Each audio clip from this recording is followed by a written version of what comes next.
wabarakatuh. Bismillahi walhamdulillah, wassalatu wassalamu ala rasulillah Sayyidina Muhammad ibn Abdullah wa alihi wa sahbihi wa mawala. La hawla wa la quwwata illa billah, amma ba'du. Bapak-bapak, saudara sekalian yang berbahagia, jamaah hubur subuh, mudah-mudahan di pagi hari ini kita yang hadir beserta keluarga kita di rumah masuk dalam keberkahan yang didoakan oleh Nabi kita Muhammad sallallahu alaihi wasallam di dalam sabda beliau, Allahumma barik li ummati fi bukuriha. Ya Allah, berikanlah keberkahan kepada umatku di pagi hari. Doa itu abadi, sehingga Rasul berharap benar setiap pagi umatnya itu mendapatkan curahan keberkahan dari Allah Subhanahu wa ta'ala. Yang bangun pagi, ya, bangun pagi bersiap-siap ibadah jamaah di masjid. Terlebih lagi kita termasuk orang yang mengamalkan hadis yang lain, setelah sholat subuh tafakkur fiddin sampai dengan syuruk, sampai terbitnya matahari, yang digambarkan di dalam hadis seperti orang yang melaksanakan ibadah haji dan umroh sempurna. Amin ya rabbal alamin. Dapat keberkahan, dapat ibadah haji dan umroh. Subhanallah.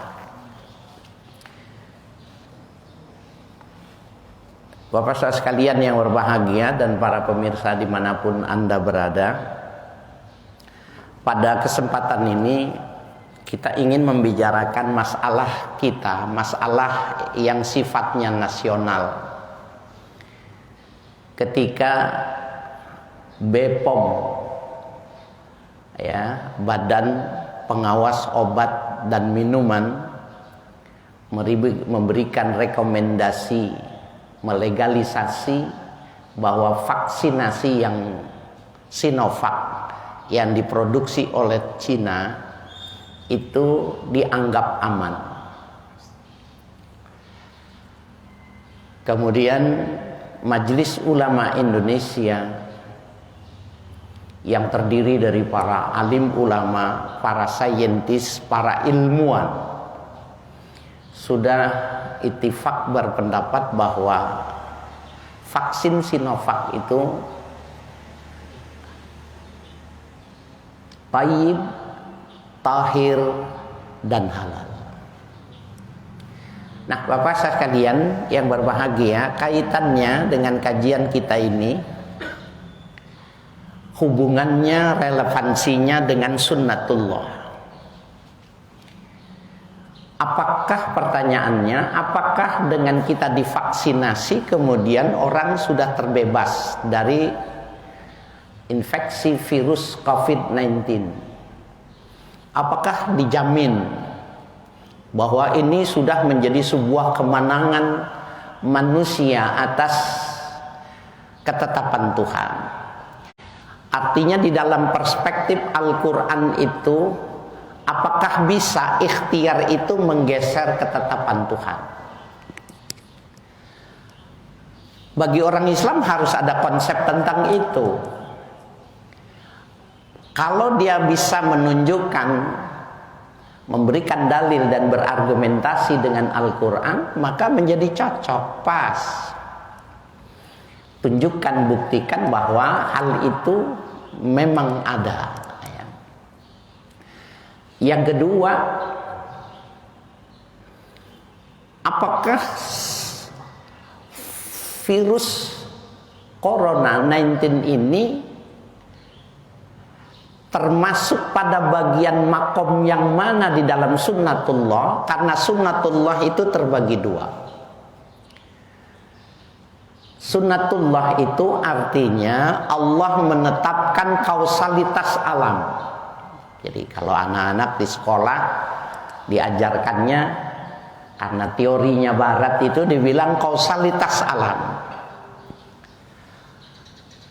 Hubungan kait-menkait, hubungan yang satu dengan yang lain, keterikatannya pada ekosistem, satu sistem. Ekosistem, satu sistem. Keterkaitan secara langsung efek yang diakibatkan ini namanya sunnatullah. Sunnatullah itu kalau saya hidupkan api, maka api itu ke atas, nggak mau ke bawah.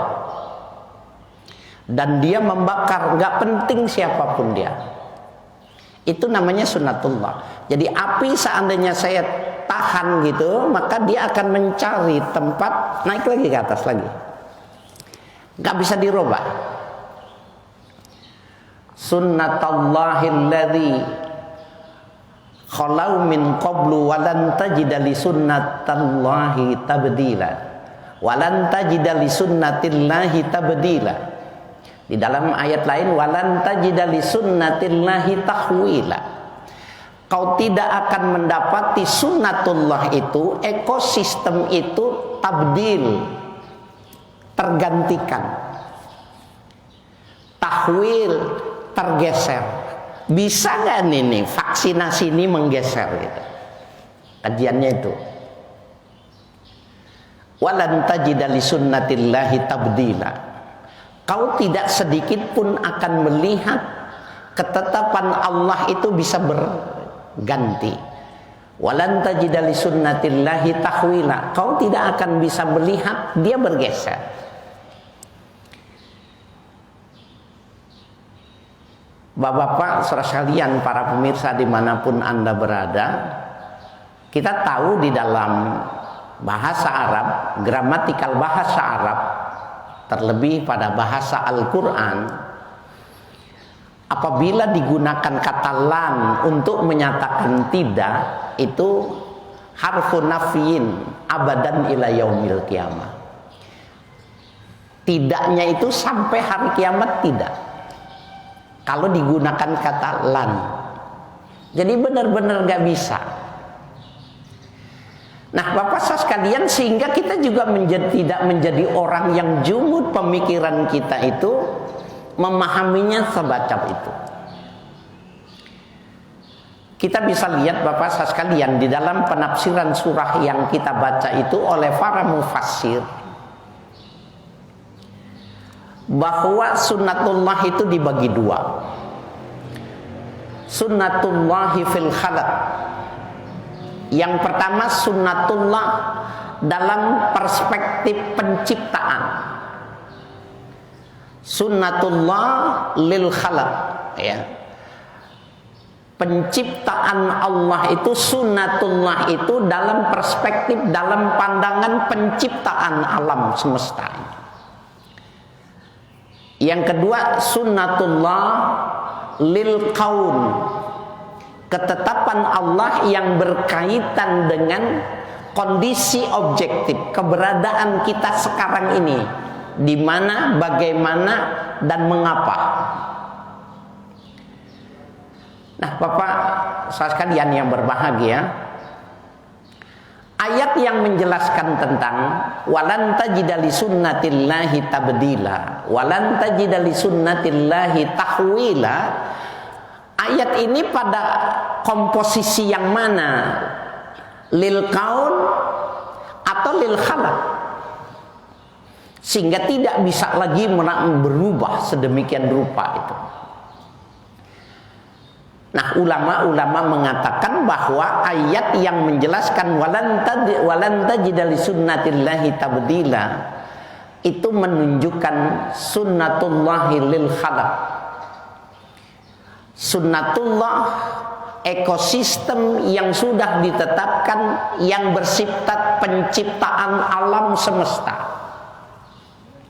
Api naik ke atas, air lawanannya maunya ke bawah, dia air itu. Kalau kita buatkan generator, kemudian jadi air mancur disemprotkan ke atas, hilang dayanya, turun lagi dia.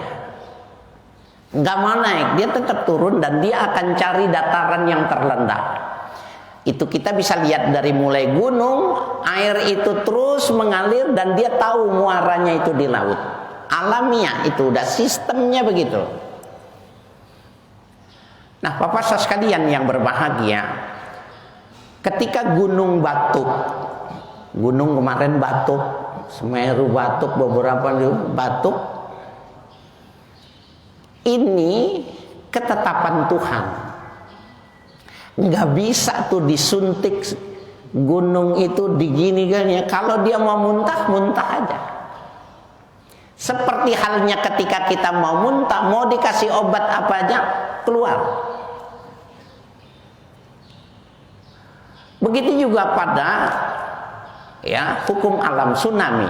Tsunami betapapun mampu diteliti, tidak mengerti sebenarnya maunya siapa. Tetapi bila menyangkut longsor, banjir, maka dia tidak sama dengan ketetapan yang sifatnya khalqiyah, itu tidak sama. Banjir, kenapa banjir? Bisa jadi ada kesalahan ekosistem, terlalu gundul di atas. Hutan-hutan terlalu banyak yang digundulin.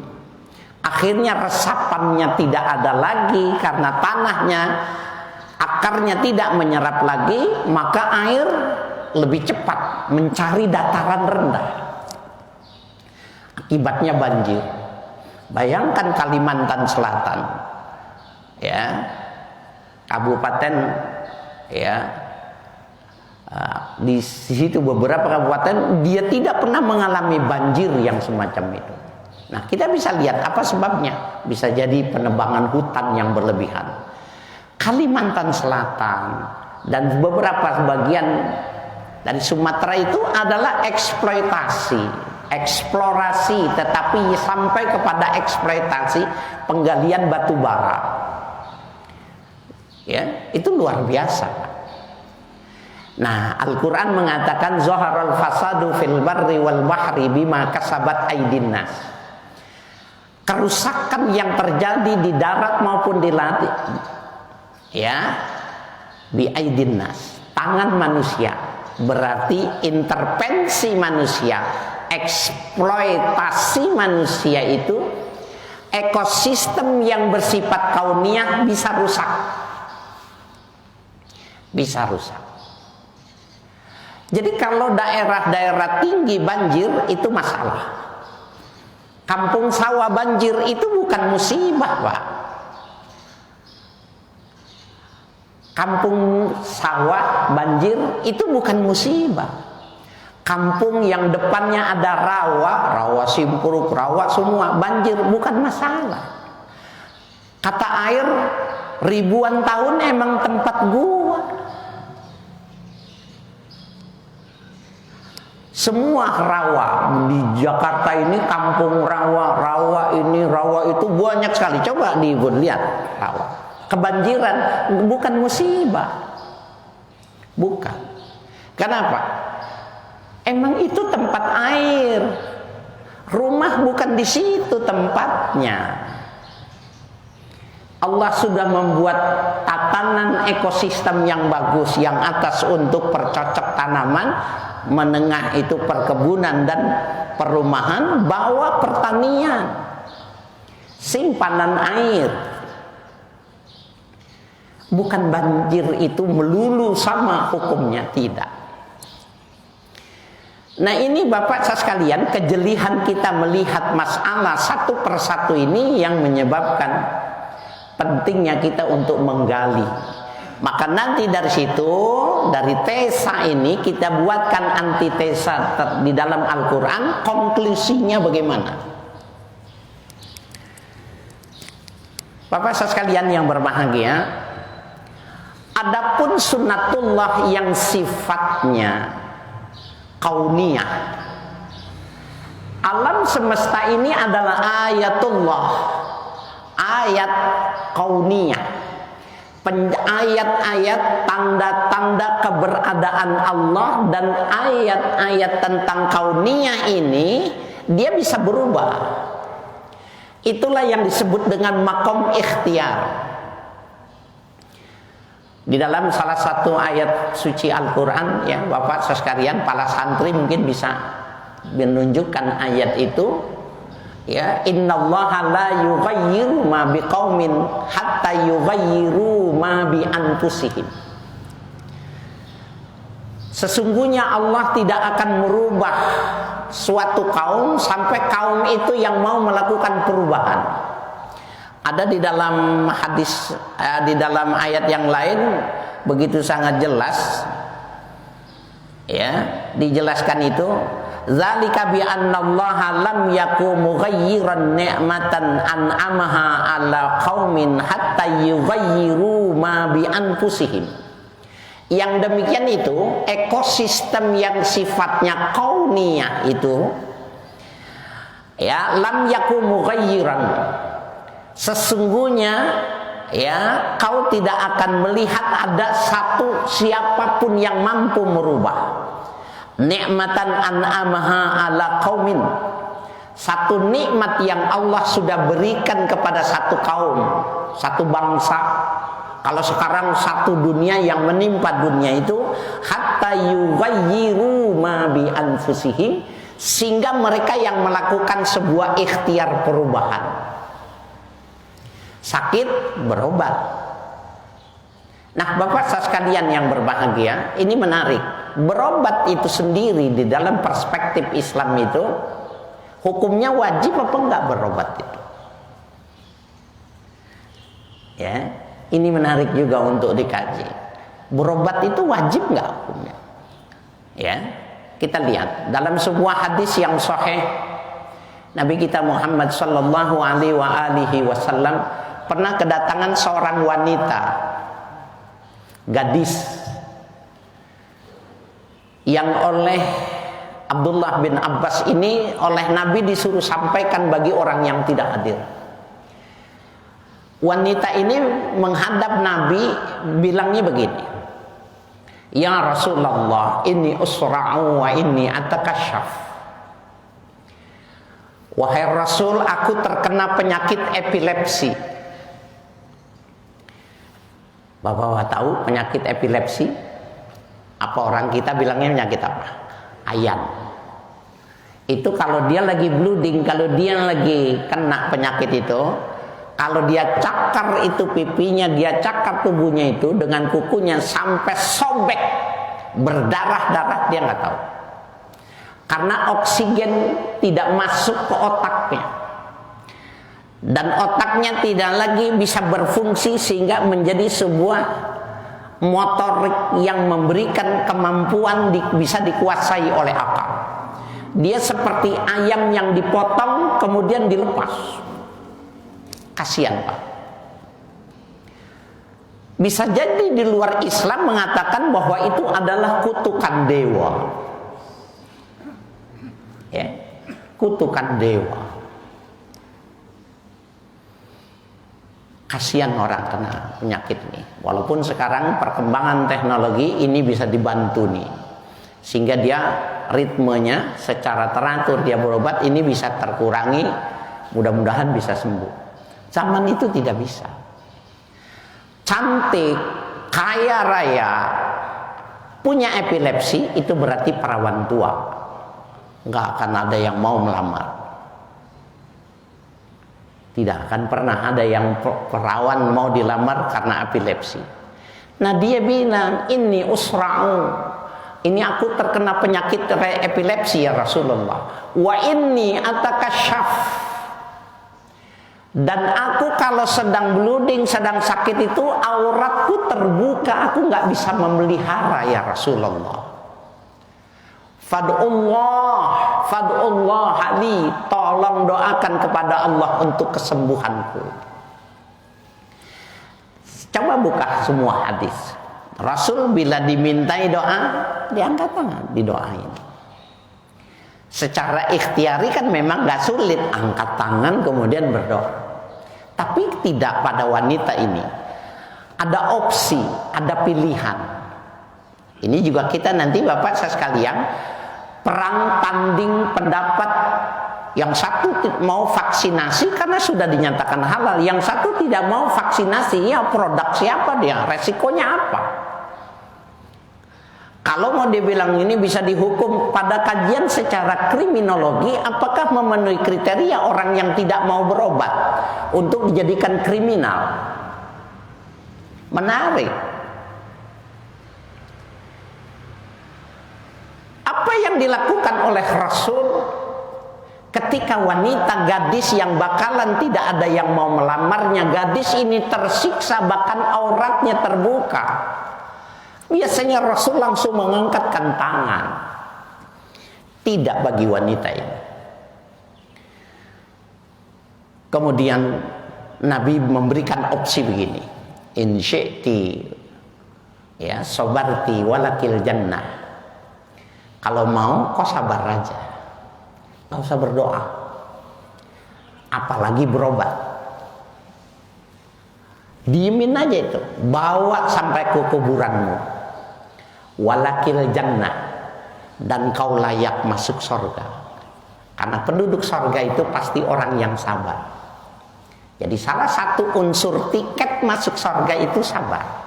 Kita nih, saya yang belum sabar, sepertiga tiket kita itu warnanya belum pas.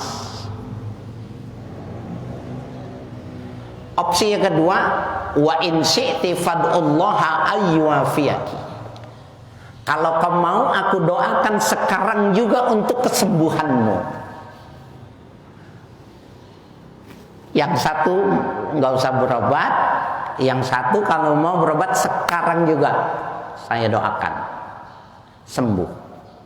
Kalau kita jadi wanita ini pilih yang nomor 1 apa nomor 2?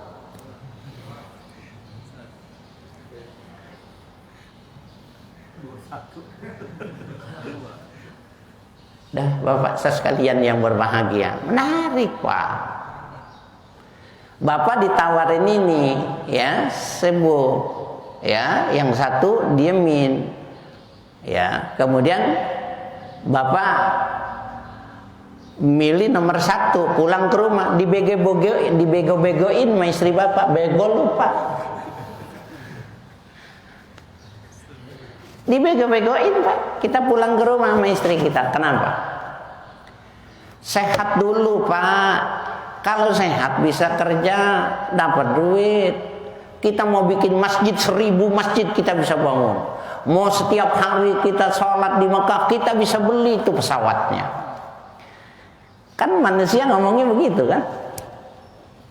Kalau yang satu menderita, kan kita bisa masuk surga pakai uang kita. Kenapa milih itu? Dibego-begoin Pak. Kalau kita milih nomor 2, kalau kita milih nomor 1. Nah, Bapak sekalian yang berbahagia, di luar dugaan wanita ini memilih yang nomor 1. Mendekat dia lirih dia mengatakan, sabartu ya Rasulullah, aku pilih jadi orang yang sabar ya Rasul.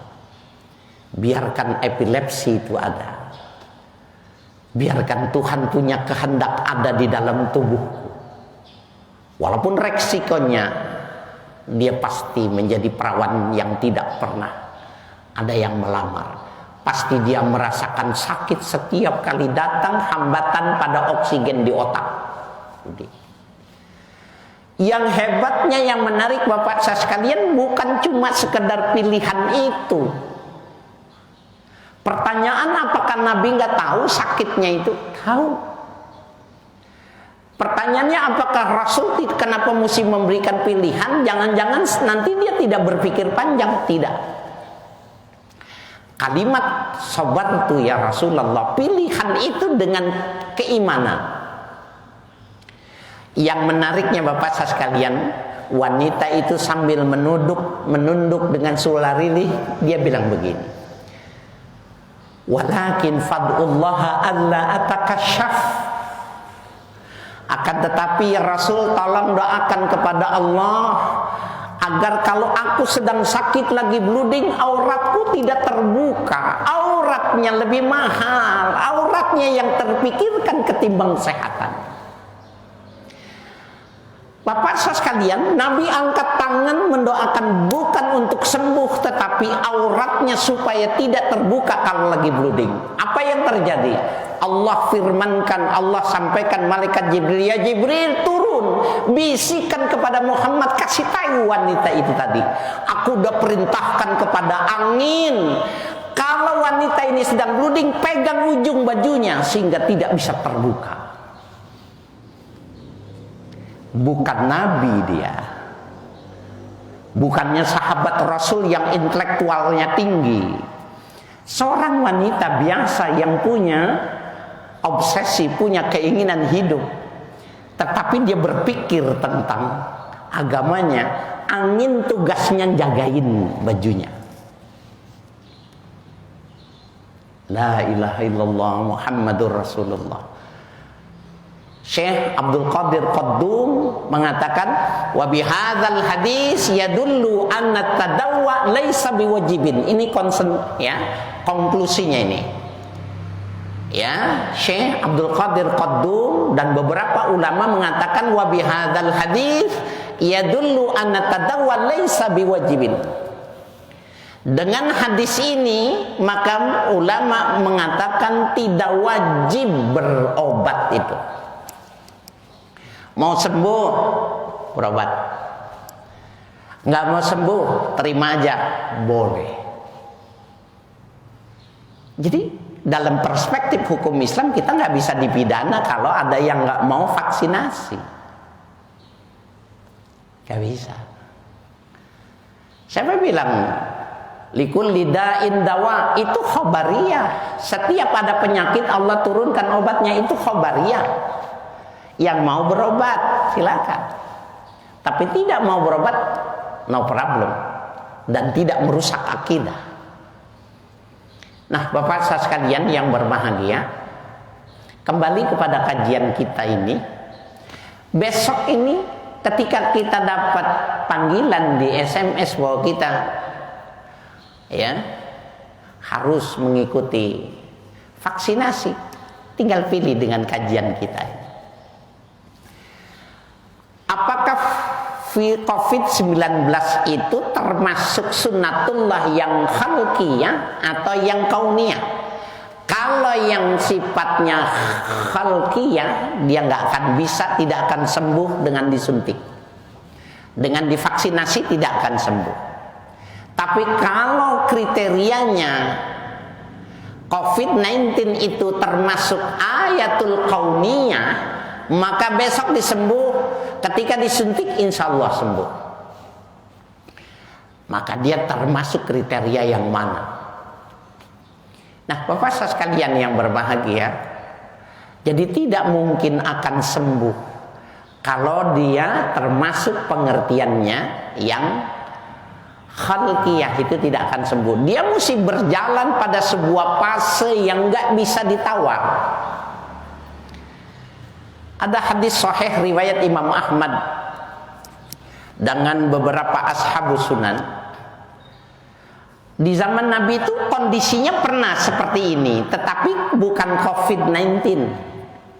Awal-awal Islam itu umat Islam belum banyak gitu. Seperti gambaran subuh ini.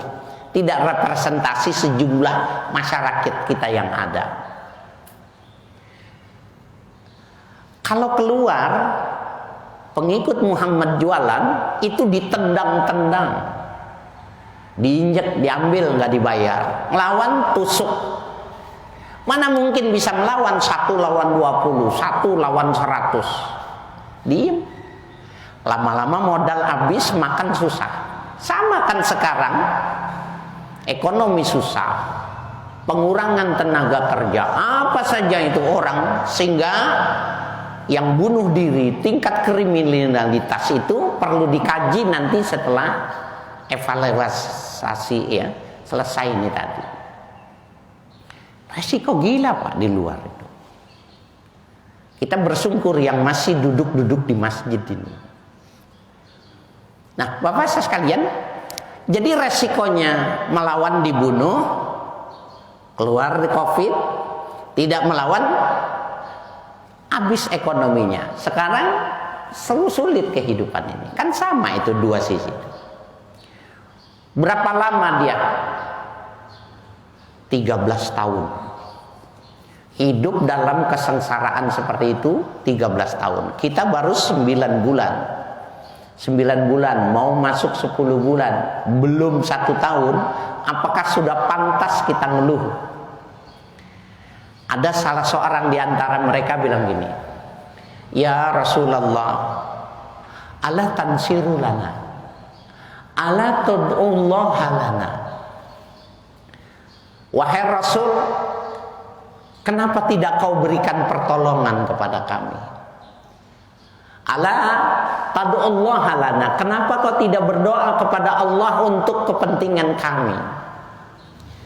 Jadi Bapak sekalian yang berbahagia, ini kan representasi dari kita ini kan, yang menyatakan begini, itu doanya para wali, mana kok COVID gak hilang? Doa wali-wali itu kemana dia? Yang suka bangun-bangun di fil ashar, di waktu-waktu sahur bertahajud, menangis, basah bumi ini dengan air keringat. Mana doanya? COVID ini tetap ada. Khatib-khatib itu, khatib-khatib Jumat yang dikatakan fil awqatil mustajabat ma bainal khutbatain, mana doanya?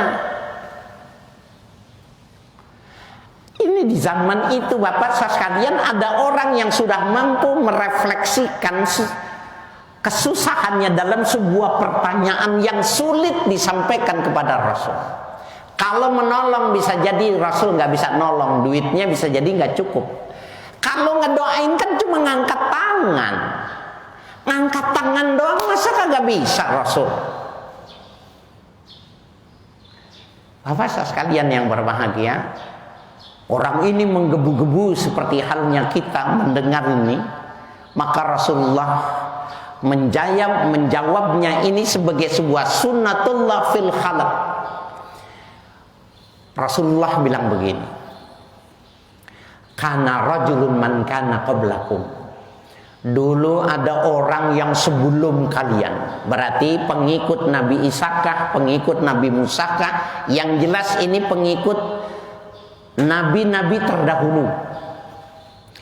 Mereka itu ketika dia berpindah meninggalkan agamanya kemudian mengikuti agama Rasul ini, raja-raja itu tidak suka, sehingga mereka itu dibuatkan lobang, ditaruh pinggir lehernya gitu, kemudian wa yudau fihil minsyar, ditaruh di lehernya itu gergaji besar yang biasa untuk membelah pohon itu, berdua itu ditaruh di sini, ditonton oleh sekian banyak. Mau kembali kepada agama kami atau ngikut agama yang baru? Kami ikut agama Rasulullah. Digorok dengan perlahan-lahan, muncrat darahnya, dagingnya berceceran, menjerit, orang semua melihatnya. Apa kata Nabi? La yasuddu dzalika an dini. Sedikit pun yang melihat tidak ada yang berubah dari pemikirannya terhadap agamanya. Tenang dia. Panggil satu lagi, sama jawabannya, digorok lagi dengan perlahan-lahan. Semua, sampai seorang ibu dengan anaknya ingin berbohong. Karena kalau dia mati, anaknya tidak bisa menyusui, anaknya akan mati. Maka dia ketika giliran dia ingin berbohong, anak itu yang dikasih berbicara, ya ummi, anti fi sabilik, anti fi sabil rabbik. Wahai ummi, kau sudah benar, kau sudah di jalan Allah. Maka sang ibu melepaskan anaknya sehingga digorok leher. Ma yasuddu dzalika an dini. Sedikit pun tidak ada yang berubah, tidak ada yang bergeser satu tapak pun. Apa maknanya Bapak sekalian? Hatta yasirah rakibu min san'a ila hadramaut. Ini yang disebut dengan sunnatullah fil khalaq. Sampai seorang musafir ketika dia berangkat dari San'a, itu Yaman Utara, ila Hadramaut sampai Yaman Selatan itu, coba lihat 587 km naik onta, berapa lama dia mesti lewati dulu fase itu baru ada perubahan. Nggak bisa ditutup dengan doa, nggak bisa. Ditutup dengan vaksin nggak bisa. Kalau vaksinasi, kalau COVID itu dalam pengertian yang ini, lama betul dong. Nabi bilang yang kedua, awidhibu fi ghanamih, atau serigala ketika dia sudah menerkam kambing maka harus dimakan dulu kambing itu, baru ada fase berikutnya. Jadi ini tidak bisa, Pak, dilangkahi bila COVID ini sunnatullah fil halal. Tapi kalau dia masuk pada kerintian sunnatullah fil qaum, maka vaksinasi itu bagian dari ikhtiar. Lakukan ikhtiar, insya Allah sembuh. Tapi gimana dengan orang yang tidak mau sembuh? Nggak bisa kajian untuk dikatakan kriminalitas. Karena dalam hukum Islam, hadza yadullu anna tawdawa laysa biwajibin. Karena sesungguhnya berobat itu tidak wajib di dalam hukum Islam. Saya kira itu Bapak-bapak sekalian yang berbahagia, mudah-mudahan menarik, kecuali ada yang pertanyaan. Kalau tidak ada, ini mah jelas semua saya lihat. Semuanya paham semua. Mudah-mudahan pertemuan kita bermanfaat. Ini bisa jadi bekal besok.